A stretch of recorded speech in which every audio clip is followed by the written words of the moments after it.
اللہ نے حکم دیا حضرت ابراہیم کو کہ کعبہ تعمیر کیا جائے۔ یہ کعبہ حضرت آدم نے بھی تعمیر کیا تھا، مگر طوفان نوح میں طوفان کی وجہ سے اب دیواریں نہیں تھیں۔ اللہ اکبر، حضرت ابراہیم کہتے ہیں مولا مجھے کیسے پتا کہ کعبے کی ڈائمنشنز کیا ہیں، ایگزیکٹلی کس حدود اربع پہ کعبہ بنانا ہے۔ آج تو ہمارے پاس بلو پرنٹ ہوتا ہے، ہمارے پاس اس کی ڈائمنشنز ہوتی ہیں، ہم اپنے انجینئر کو دیتے ہیں کہ بھائی میرے پلاٹ کی سائز یہ ہے، اس کی دیوار بناؤ 1 انچ آگے نہیں 1 انچ پیچھے نہیں۔ اب کعبہ بنانا ہے اور ایگزیکٹلی اسی ڈائمنشن پر بنانا ہے۔ سبحان اللہ، حدیثوں کے الفاظ ہیں اللہ نے ایک بادل بھیجا، ارشاد فرمایا اس بادل کے ساتھ جاؤ، اس بادل کا جو سایہ ہوگا ایگزیکٹلی اسی سائے کی ڈائمنشن میں کعبے کی تعمیر کرنی ہے۔ حضرت اسماعیل پتھر پکڑاتے، حضرت ابراہیم پتھر لگاتے۔ سبحان اللہ، اب جس پتھر پر کھڑے ہو کر یہ تعمیر ہو رہی ہے یہ جنتی پتھر ہے، اور یہ پتھر ہے مقام ابراہیم۔ سبحان اللہ، کعبے کے سامنے کھڑے ہونا تو کتنا اونچا ہے اس کی دیوار، کیسے حضرت ابراہیم کا ہاتھ پہنچا ہوگا؟ علماء فرماتے ہیں اس مقام ابراہیم نے لفٹر کا کام شروع کیا۔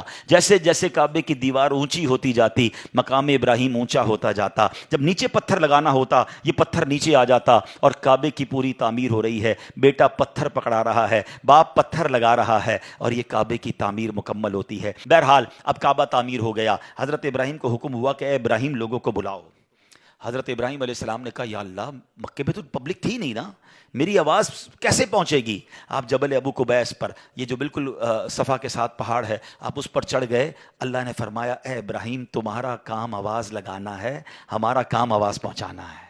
یہ کیسا روحانی سیٹلائٹ تھا! حضرت ابراہیم نے آواز لگائی، حدیثوں کے یہ الفاظ ہیں اس وقت دنیا میں جتنے لوگ تھے all around the world سب تک حضرت ابراہیم کی آواز پہنچی۔ آپ نے کہا ہے لوگو اللہ کے گھر کی طرف آؤ، حج کرو۔ آپ کی آواز صرف انسانوں نے نہ سنی، جنات نے سنی، چرند و پرند سنی، ماں کے پیٹ میں جو بچے تھے انہوں نے سنی، عالم ارواح میں روحوں نے سنی۔ سبحان اللہ، روایت کے الفاظ ہیں اس وقت جس نے جواب دیا، جس نے اس کی جواب میں لبیک کہا، سبحان اللہ، جس نے ایک بار لبیک کہا وہ ایک بار حج کرے گا، 2 بار جس کی روح نے اس وقت جواب دیا وہ 2 بار، جس نے 3 بار لبیک پڑھا تھا وہ 3 بار، جتنی بار اس وقت لبیک جس نے کہا تھا، جس کی روح نے لبیک کہا تھا، وہ اتنی بار حج کو جائے گا۔ سبحان اللہ، اے حاجیوں تمہیں مبارک ہو۔ یہاں بھی بہت سارے حاجی موجود ہیں، مجھے بعد میں بھی سننے والے سنیں گے۔ اگر آپ نے حج کیا ہے یا حج کو جا رہے ہیں، یو آر سو لکی۔ اللہ کا ہم پر کتنا بڑا احسان ہے